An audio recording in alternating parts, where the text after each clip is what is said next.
प्रात काल उठ के रघुनाथा, मात पिता को नागई माता। सब माताएं बैठी हैं, आज अपने बच्चों से किसी से ही कहती हैं कि उस डॉक्टर को प्रणाम करो, उनके बच्चे इतने अच्छे हैं, उस डॉक्टर को प्रणाम करो।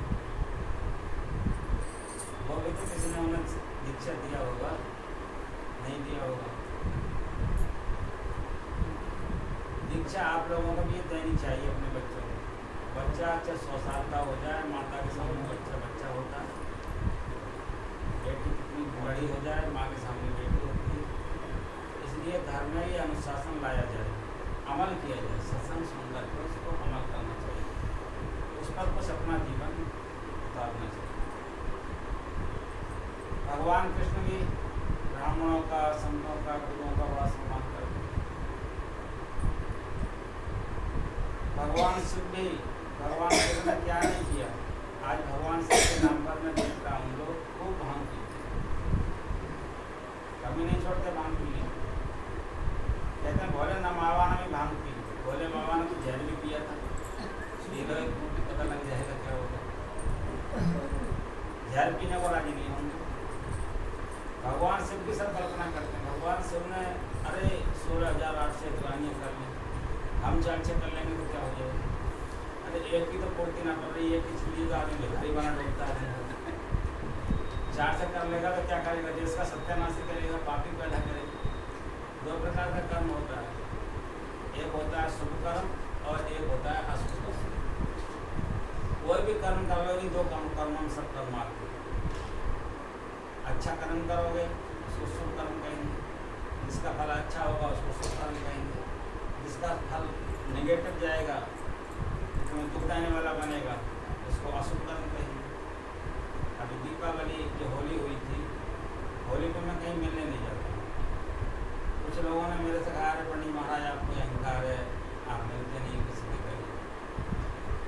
मैंने कहा आप जो भी समझ लो, लेकिन मैं शुभ कर्म करना चाहता हूँ। बोले शुभ कर्म क्या है? मैंने बताओ। अच्छा, मुँह काला करना किसी का शुभ कर्म है क्या? शुभ कर्म। बोले अशुभ कर्म है।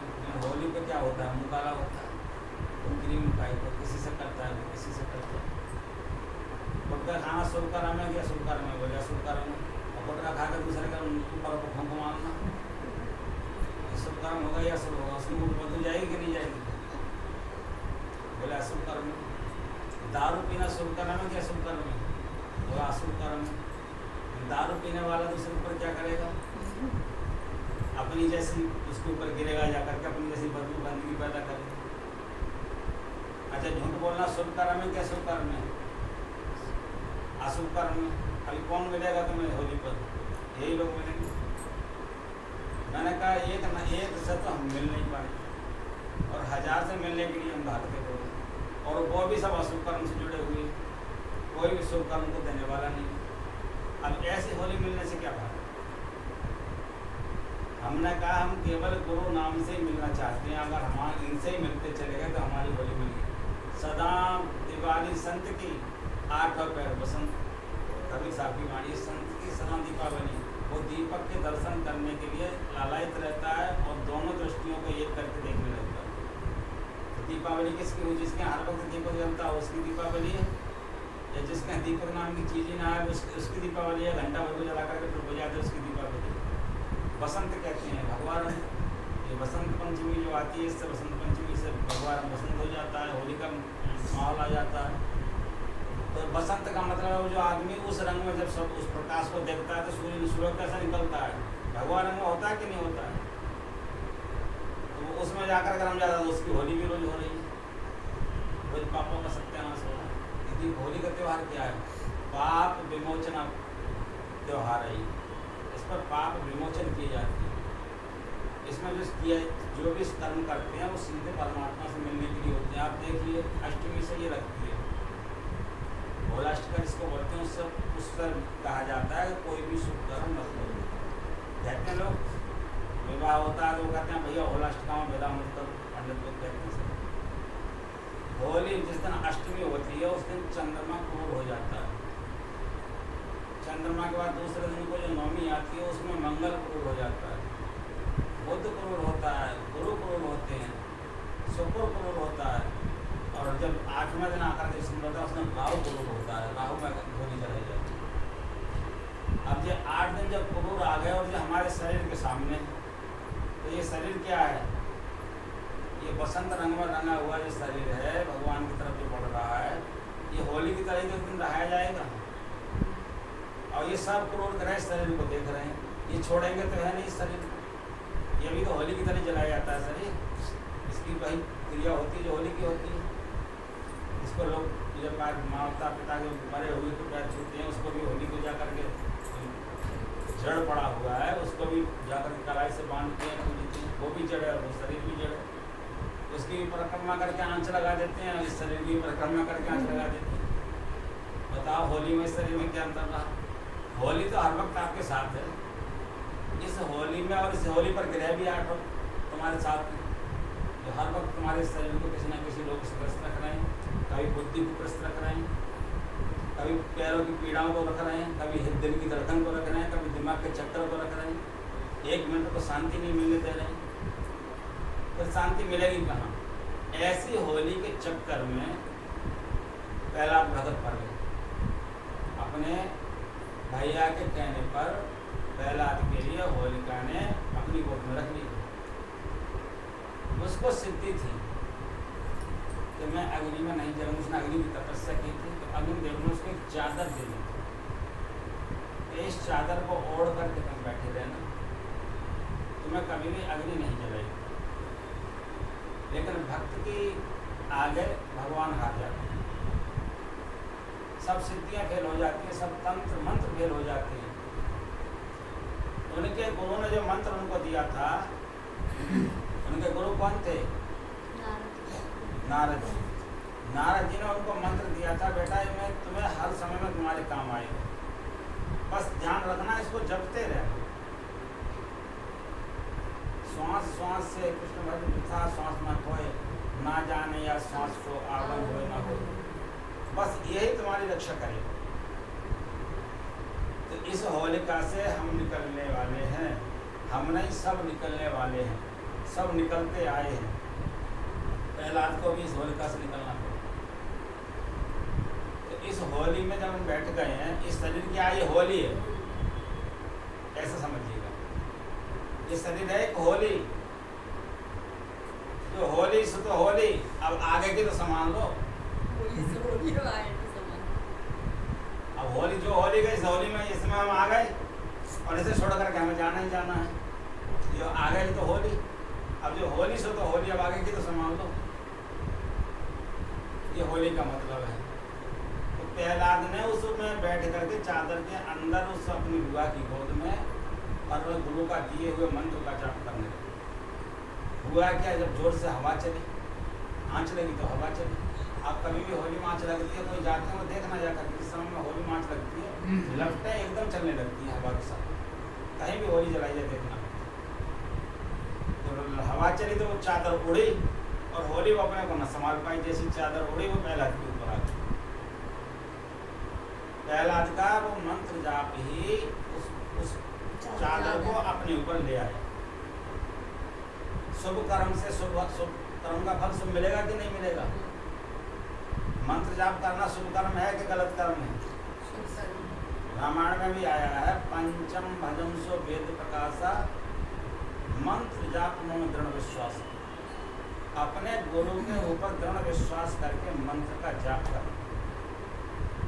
और मैंने बता दिया आपको 2 प्रकार का कर्म है, एक शुभ कर्म, एक अशुभ कर्म। जब होली के ऊपर वो आ गया, वो उड़ करके प्रहलाद के ऊपर, तो होली जल करके रहा, यानी धर्म की जीत हुई और पाप का नाश हुआ। ये होली का पर्व है। अब बताइए, दारू पी करके गले मिलना ये पुण्य का पाप का कर्म है या शुभ अच्छा कर्म है या प्रहलाद वाला कर्म है? प्रहलाद वाला कर्म, उस समय जितने भक्त थे सबने राम राम का उच्चारण किया, सबने राम राम पुकारा, हे प्रभु हे राम रक्षा करो, भक्त की रक्षा करो। आज भक्त की रक्षा करते हैं, गले मिलते हैं तो धक्का देते हैं, हुंस पैदा करते हैं, दूसरे को मारने की कोशिश करते हैं, एक दूसरे को दुश्मनी निकालते हैं। एक दूसरे को गालियाँ बकते हैं होली के पर्व। ये होली का पर्व थोड़ा ही है। होली का पर्व है प्यार से सद्भावनाओं के साथ में एक दूसरे की दुख की सुनना और सबसे पहले अपने दुख का निपटारा करना। अपने दुख का निपटारा केवल भजन से होगा। जो गुरु महाराज ने मंत्र दिया है, आप होली में तो बैठे ही हो, प्रहलाद की रक्षा मंत्र जापने की, हमारी भी रक्षा मंत्र जाप करेगा जो गुरु महाराज ने हमको दिया है। अब गुरु महाराज को हम फोन करके कहते हैं महाराज हमारी रक्षा कैसे होगी, गुरु महाराज ने कहा मैंने तुमको दे दिया, तुम्हारा कवच तुमको दे दिया, उस नाम को जपो। गुरु महाराज क्या कहेंगे, नाम जपो बेड़ा पार हो जाए। तो उस नाम को जपना ही होली मिलन है। राम से मिलना ही होली मिलन है, कृष्ण से मिलना ही होली मिलन है।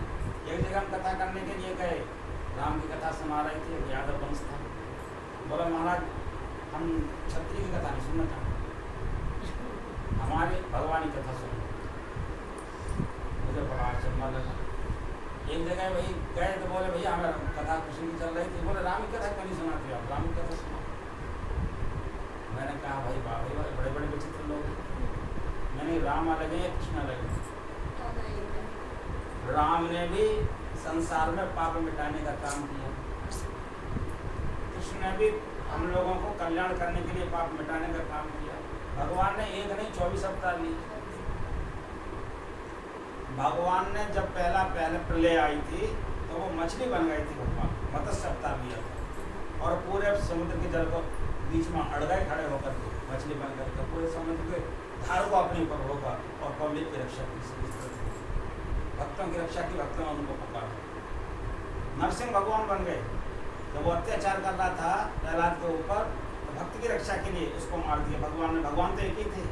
वही रावण जब अत्याचार कर रहा था तो भगवान राम बन गए, और वही कंस और शिशुपाल अत्याचार कर रहा था तो भगवान कृष्ण बन गए।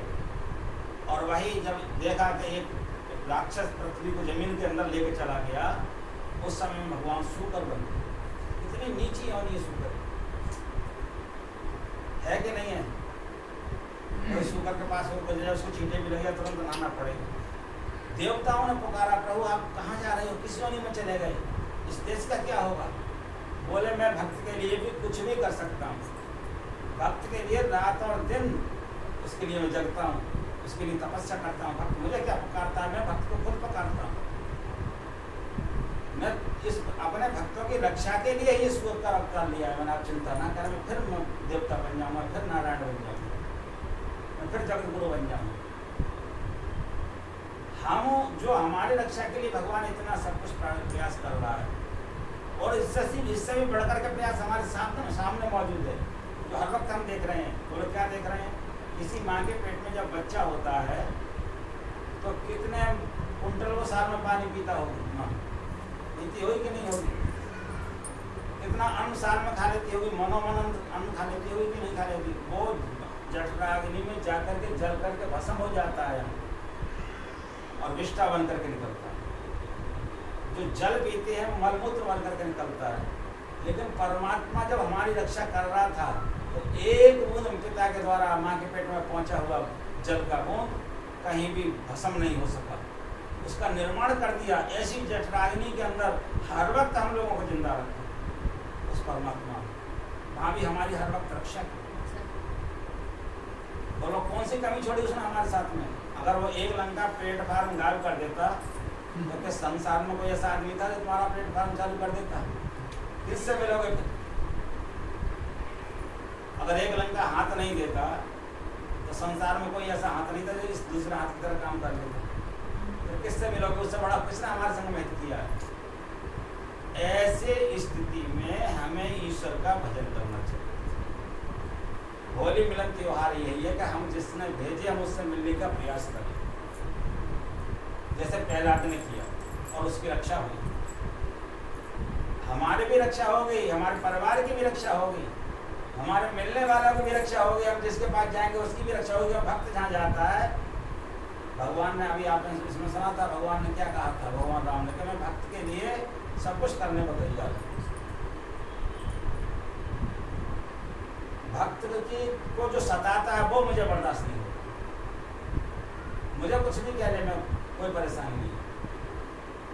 एक आदमी के हम कहे जब बहुत बड़े देवता उसके घर में 50-60 बैठे थे, मैंने कहा इतने देवता, एक देवता से मिलने किसी बोले महाराज जी तो इसलिए रख रखे हैं, इसमें 10-20 नाराज भी हो जाएंगे तो 10-20 तो अपने बने ही रहेंगे। मैंने कहा भाव है, ऐसे भक्तों की बड़ी लाइन लगी हुई है। एक को छोड़ दूसरे को पकड़, दूसरे को छोड़ तीसरे को पकड़, तीसरे को छोड़ चौथे को पकड़। अब ये रक्षा करेगा, कहीं जाए भी रक्षा करेंगे, कहीं भोलेनाथ रक्षा करेंगे, कहीं कोई रक्षा करेंगे। एक तो परमात्मा है, जरूरत पड़े वो उन्होंने नाना रूप धारण किए और वही परमात्मा तुम्हारे अंदर भी है। अपने में तो कभी खोज नहीं की, पत्थरों में पेड़ों में खोजते डोल रहे, भला कहाँ से होगा। मैंने इनसे कहा था मैंने अपना स्टेटस पे लगा देना, संत मत का जो सत्संग होगा होली के पर्व पर होगा, होली के लिए होगा। इसलिए होली की चर्चा थोड़ा आप लोगों के सामने विस्तार से सुना दी। इस सुनाने से आपको ये तो पता लगा होगा कि यथार्थ में होली मिलन क्या है। मैं होली मिलन नहीं मिलना चाहता, मैं तो अगर कोई मुझसे पूछता है तो केवल एक ही बात कहता हूँ कि भैया गुरु महाराज ने जो नाम दिया उसी से पहले मिल लूँ, तब बाद में दूसरों से मिलूँगा। उसी के आगे कुछ दिखला ही नहीं देता, इसलिए उसी नाम में लगा रहता हूँ। बच्चे जब भूख लगती है खाना दे देते हैं, केवाड़ खोल करके ना देते हैं तो फिर जो इच्छा होता है, लेकिन बस मुझे नाम अच्छा लगता है। मंत्र जाप में दृढ़ विश्वासा पंचम भजन सुबे। मंत्र का जाप करते रहो करते रहो करते रहो।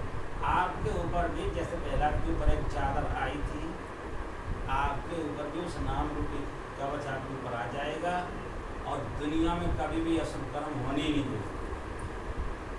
हर वक्त रक्षा परमात्मा ने जब हमारी जठराग्नि के अंदर की है तो अब तो क्यों नहीं करेंगे, अब क्यों नहीं सुनेंगे।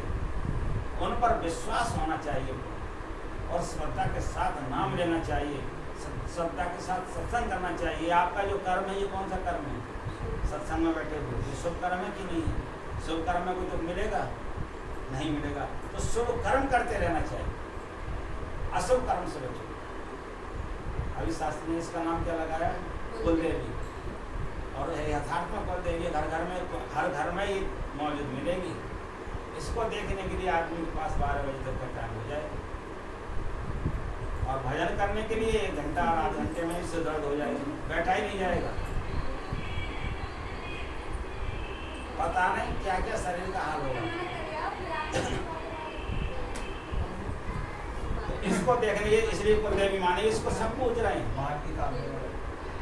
इस देवी को इस कलयुग में सब पूज रहे हैं। सदुपयोग में इसको कितना लगा रहे हैं लोग, सदुपयोग में लगाने के लिए टाइम ही नहीं है। अच्छा, जिसमें जो चलचित्र देखते हैं वो एक बार निकल जाए, जब वो आदमी उनसे उसमें बहुत नाटक करना था दोबारा बात कर लेगा। ये तो एक बेरूपियापन है, ये बेरूपियापन में हमारा मन तो पहले से खोया हुआ है। एक भगवान को छोड़ करके हम दुनिया में भागे डोल रहे हैं, ये बेरूपियापन नहीं है तो क्या है।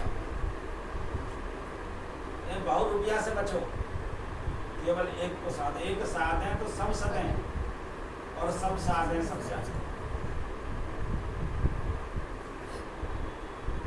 यदि आपने अपने मन में ये विश्वास कर लिया कि हमें परमात्मा से मिलना है तो मिल सकते। अगर आपके अंदर ये विश्वास नहीं हुआ तो नहीं मिल सकता।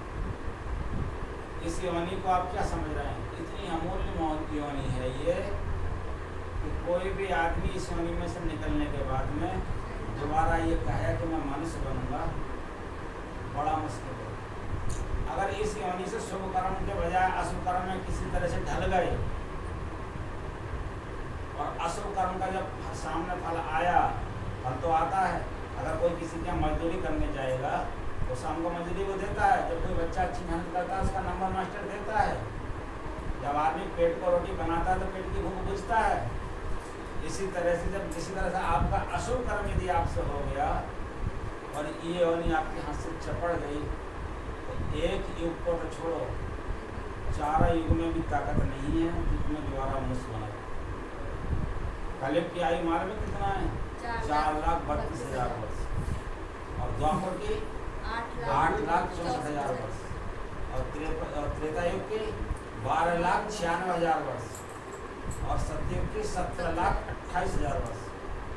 इन सब योनियों को मिलाने के बाद में एक चतुर्युगी होती है। और शास्त्र में ये प्रमाण दिया गया है कि एक बार मन शरीर इंसान से छूट जाए 2,50,000 वर्ष उसे नरक का चक्कर काटना पड़ेगा। अब कितना समय निकल गया, कितने युगे निकल गए, तुम्हारे जैसे कितने जीवात्मा का कर्म मनुष्य बन करके बच्चे की जाएंगे। तो ये हमें अशुभ कर्म करने को शरीर मिला या शुभ कर्म करने को, या अपने शरीर को जाकर के शुकर कुकर की योनि में जाने को ये शरीर मिला, या देव निरंजन हो, या हमें परमात्मा से मिलने का सतगुरु पशु मानस करें। ये मुंह काला करना क्या पशुपन तो है ही है जो अपनी क्षति कर रहा है। सतगुरु पशु मानस करें और मानस से फिर सिद्ध होए, सिद्ध से देवता और देव निरंजन हो।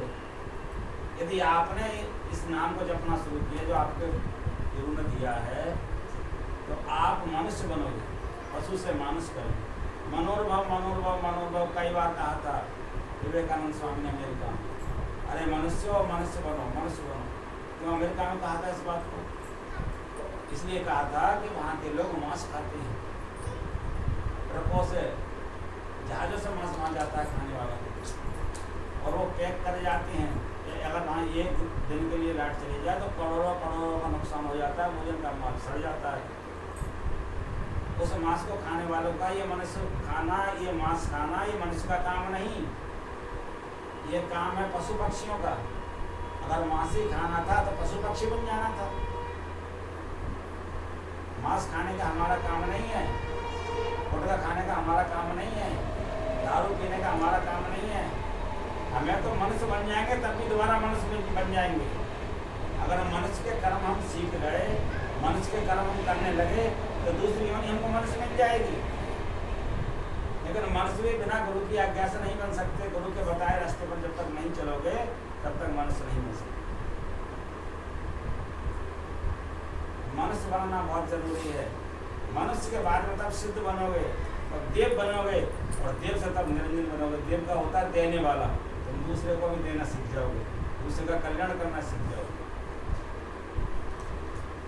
आज मैं अपनी वाणी को ही प्रोग्राम देता हूँ। प्रेम से श्री सतगुरु महाराज एक भजन चाहो तो भजन सुना दो, नहीं तो प्रार्थना